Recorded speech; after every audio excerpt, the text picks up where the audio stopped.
recognized. Thank you, Mr. Chairman. Mr. Secretary, welcome. Mr. Secretary, last year, you and I spoke about my concerns with the response times from HHS in responding to congressional letters. And unfortunately, I can't say that that has improved today. Just this afternoon, I received a letter that I sent asking for a response 5 months ago.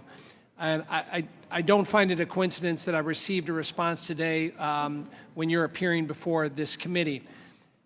As we all know, Mr. Secretary, workforce challenges are a major concern across industries, but particularly within the healthcare community. This is why last Congress I introduced a bipartisan bill called the TRAIN Act, along with Representative Blunt Rochester of Delaware, which became law at the end of last year. This bill addressed a nursing workforce issue caused by CMS in which they began to recoup funds given to hospital-based nursing schools based on a CMS error.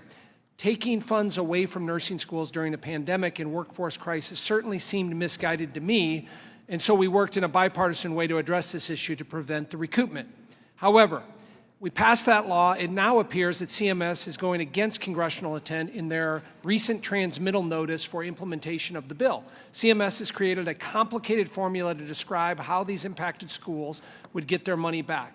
The formula would not fully stop recoupment and return the funds, but instead only provide between 29% and 76% of the funds owed back to these schools. In our bill, CMS was directed to return the funds that were taken from each school. It is beyond frustrating, Mr. Secretary, that something so clear in the statute could be implemented in this way. These hospital-based nursing schools, of which I have several in my district, provide hands-on education, allowing more nurses to enter the workforce and serve rural and underserved communities.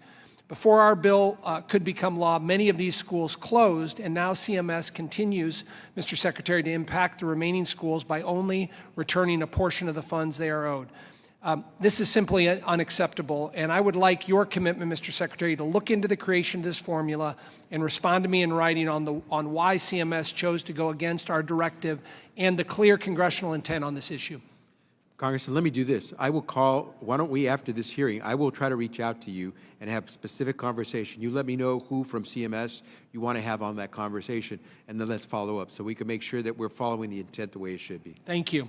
Mr. Secretary, in my remaining time here, I would also like to comment briefly on my concerns with CMS determination on coverage with evidence development, CED requirements for Alzheimer's treatments. In February, I, along with 74 of my colleagues, wrote to you with our concerns on how CMS continues to address the CED process, particularly as it impacts constituents and their families and caregivers in my district who are unable to participate in academic clinical trials.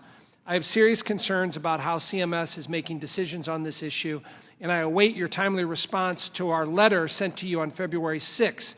And I would just say that doesn't mean waiting 5 months from now. You mentioned earlier in Mr. Buchanan's comments that you told the advocates to keep pushing. There is immense frustration that my constituents and many people across the country cannot participate in these academic clinical trials. If you could respond to that. Yeah, and we're trying to make sure that we do provide for a diversity of participation in these trials. Oftentimes we find that folks in rural America don't get to participate in trials. Folks in some urban poor areas of America don't get asked to participate. So we're trying to make sure that those who will participate include those from all parts of our country. We can do everything we can within the clinical trials, but at the end of the day, it's the investigators who have to make sure that they're pursuing folks to participate. But I'm absolutely prepared to work with you and others who are interested in this subject to make sure that where there's a clinical trial, that everyone has an opportunity to participate.